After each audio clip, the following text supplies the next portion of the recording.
Hello friends, कैसे हैं आप। मेरे यूट्यूब चैनल में आपका बहुत बहुत स्वागत है। आज मैं आपको डिस्कस करूंगा basic mechanical engineering BT 203 RGPV का जो सिलेबस है उसमें यूनिट थर्ड फ्लूइड्स, इसमें हम टॉपिक्स आपको पढ़ा रहे हैं।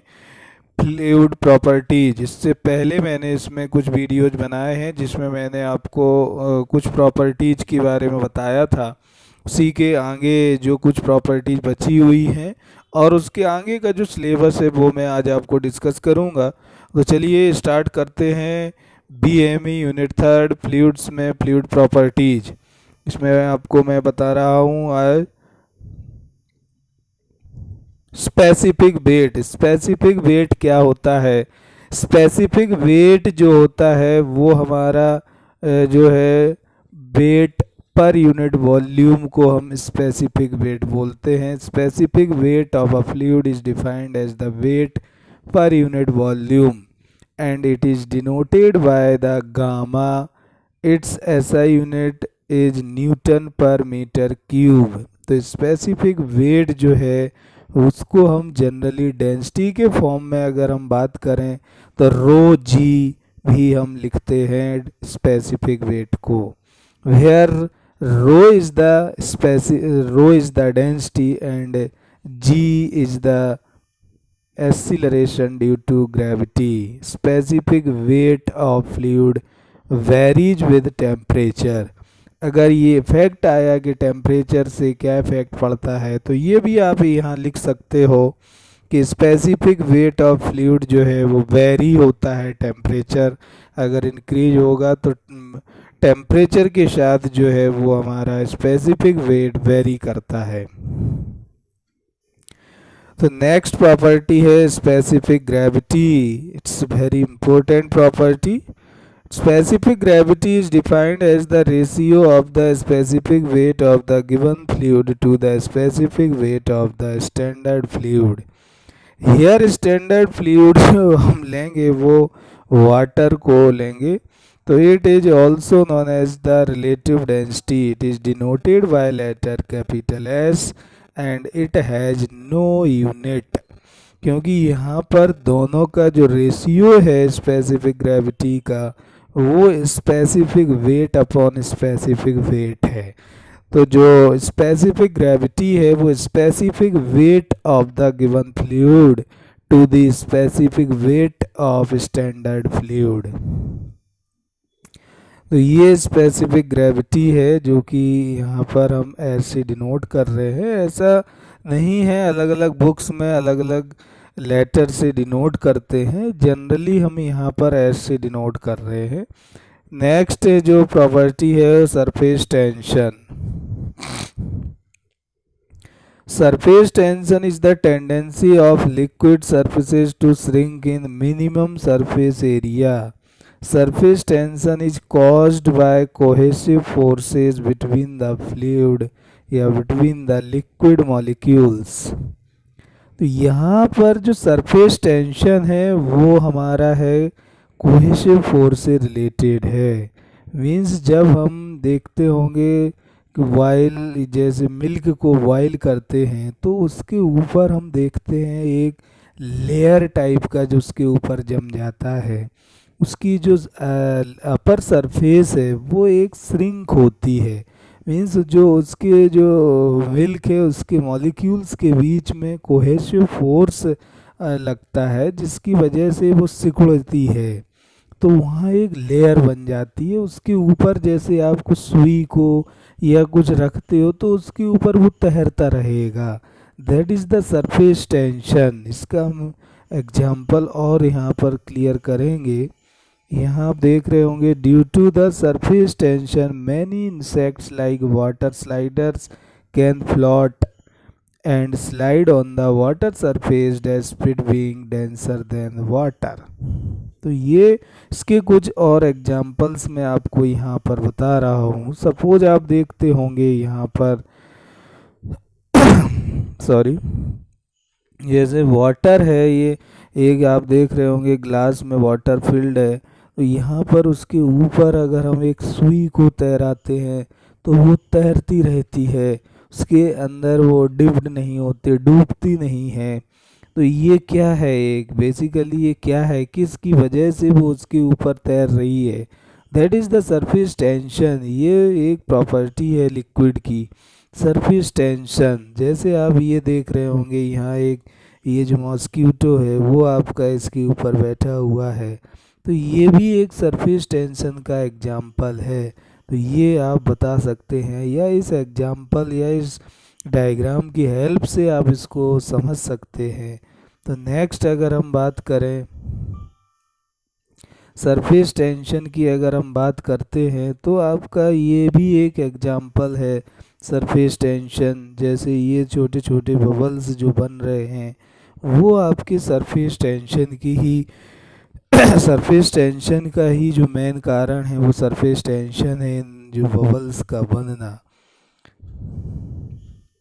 नेक्स्ट प्रॉपर्टी अगर हम बात करें वेपर प्रेशर, तो the vapour pressure of a liquid is the equilibrium pressure of a vapour above it's liquid. The vapor pressure of a liquid varies with temperature. As the temperature increases, the vapor pressure also increases. Vapor pressure of a liquid can be measured in a variety of ways.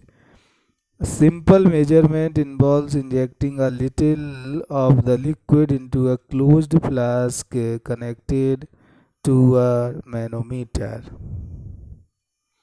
Next property हम अगर बात करते हैं तो capillarity, that is the very most important property. तो capillarity effect हमारा आता है आरजीपीवी के जो फाइनल एग्ज़ाम में, एंड सेम एग्ज़ाम में, तो वो आपको यहाँ लिखना पड़ेगा। अभी मैं आपको बताऊंगा capillary fall and capillary rise, तो वो यहाँ पर आता है लिखने को। तो चलिए देखते हैं क्या है capillary. It is the ability of a liquid to flow in small passages such as a tube of small cross-sectional area. A liquid can flow in narrow passages without the assistance of external force like gravity. It can flow in narrow passages even in opposition to gravity. ये capillarity है। ठीक है, एक next property है cavitation. तो cavitation is the process of formation of vapour bubbles और vapour filled cavities of a flowing liquid in a region where the pressure of the liquid falls below the vapour pressure and collapsing of these vapor bubbles in a region of high pressure. What is cavitation? The sudden formation and collapse of low pressure bubbles in liquids by means of mechanical forces. This process usually produces a sound when the bubbles collapse. तो cavitation आप देखे होंगे, जब भी पानी या जब भी कोई लिक्विड फ्लो होता है और किसी नैरो पैसेज से अगर वहाँ से पास होता है तो उसके साइड में कुछ जो वाटर का फ्लो है वो अपोजिशन माने अपोजिट डायरेक्शन या वहाँ पर बबल्स बनते हैं। उन बबल्स जब वो फूटते हैं तो वहाँ पर एक साउंड भी आता है। तो वो आपका एक कैविटेशन मीन्स कैविटी फाउंड होती है यहाँ पर। कैपिलरिटी का ये आप देख रहे होंगे, कैपिलरिटी राइज और कैपिलरिटी फॉल आप देख रहे होंगे। तो वाटर का अगर केस है तो यहाँ पर क्या होगा, हमारा ये वाटर है वो उसमें जो अगर ये सपोज एक ग्लास ट्यूब है, उसमें ये कंटेनर है, इसमें एक ग्लास छोटी सी ट्यूब हमने इसमें डिप्ड किया हुआ है। तो वाटर के केस में क्या होगा, ये राइज होगा, जो लिक्विड है वो इसके अंदर जो ट्यूब डली हुई है राइज होगी, मीन्स यहाँ पर इस टाइप से एक कर्व बनेगा, इस टाइप से कर्व बनता है यहाँ पर। तो ये कैपिलरी राइज है। और मर्क्यूरी के केस में क्या होगा, अगर ये मर्क्यूरी के केस में यहाँ पर जो लिक्विड है वो फॉल होगा, यहाँ पर इस टाइप से कर्व बनता है। तो ये आप देख रहे होंगे, ये कॉनकेव शेप है और ये कॉन्वेक्स शेप बनता है। इन दोनों डायग्राम की हेल्प से आप कैपिलरी राइज और कैपिलरी फॉल को बहुत अच्छे से समझ सकते हैं। यहाँ पर बेसिकली होता क्या है, ये इसके अंदर किस टाइप से जाता है, तो आप देख रहे होंगे यहाँ पर दो फोर्स का मेन इफेक्ट है, एक अधेसिव फोर्स और एक कोहेसिव फोर्स। तो यहाँ पर क्या है कि जो अधेसिव फोर्स है वो हमारा इस सरफेस और इस लिक्विड के बीच में लग रहा है। ये जो कंटेनर की जो इनर सरफेस है और इस लिक्विड या यहाँ पर वाटर की अगर हम बात करें, तो उन दोनों के बीच में जो अधेसिव फोर्स हो रहा है, दोनों के बीच में जो अधेसिव फोर्स लग रहा है वो ज़्यादा होता है किसके कंपैरिजन में, cohesive force between the molecules of the water या मॉलिक्यूल्स ऑफ द लिक्विड। इसीलिए इसमें जो वाटर है वो राइज होता है, मीन्स उसको वो खींचता है।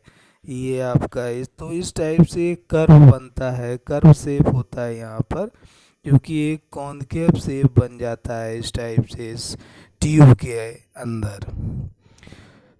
जबकि मर्क्यूरी के केस में उसमें जस्ट इसके अपोजिट होता है, तो वहाँ पर इस कॉन्वेक्स शेप बनता है, उसमें कम रहता है। यहाँ पर अधेसिव फोर्स ज़्यादा होता है, यहाँ ज़्यादा रहता है और यहाँ पर कम रहता है, इसलिए वो यहाँ वाटर फॉल हो, यहाँ मर्क्यूरी सॉरी लिक्विड यहाँ जो है फॉल हो रहा है और यहाँ पर ये राइज हो जाता है। तो ये दोनों डायग्राम की हेल्प से आप कैपिलरी राइज और कैपिलरी फॉल को समझ सकते हैं।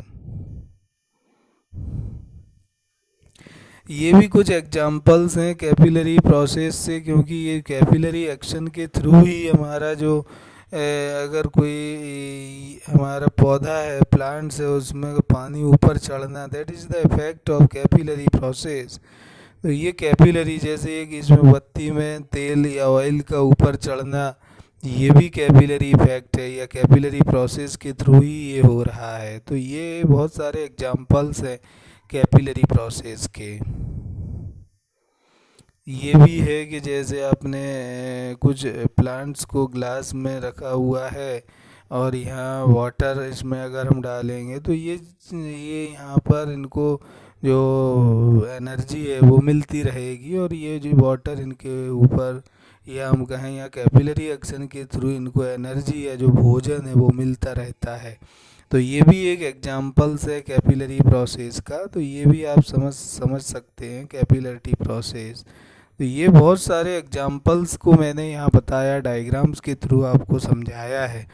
तो इन डायग्राम्स की हेल्प से भी आप समझ सकते हैं कैपिलरी प्रोसेस क्या होती है, कैविटेशन प्रोसेस क्या है, कैपिलरिटी इफेक्ट क्या है। तो ये आरजीबीबी एग्जाम में भी आ जाता है क्वेश्चंस के, डिस्क्राइब द कैपिलरी राइज और capillary rise and capillary fall. तो ये आप डायग्राम की हेल्प से उसको डिस्क्राइब कर सकते हैं। तो ठीक है, आज के लिए इतना काफ़ी है। आप लोगों से मैं उम्मीद करता हूँ कि आपको समझ में आया होगा ये, और जो भी अगर कुछ डाउट है तो मुझे कमेंट करके आप बता सकते हैं। और जिन जिन लोगों ने अभी तक चैनल को सब्सक्राइब नहीं किया हो तो वो प्लीज़ सब्सक्राइब कर लीजिए, जिससे आपको प्रॉपर टाइम टू टाइम इसका नोटिफिकेशन मिल सके। वीडियो को लाइक एंड शेयर ज़रूर कीजिएगा। Thank you.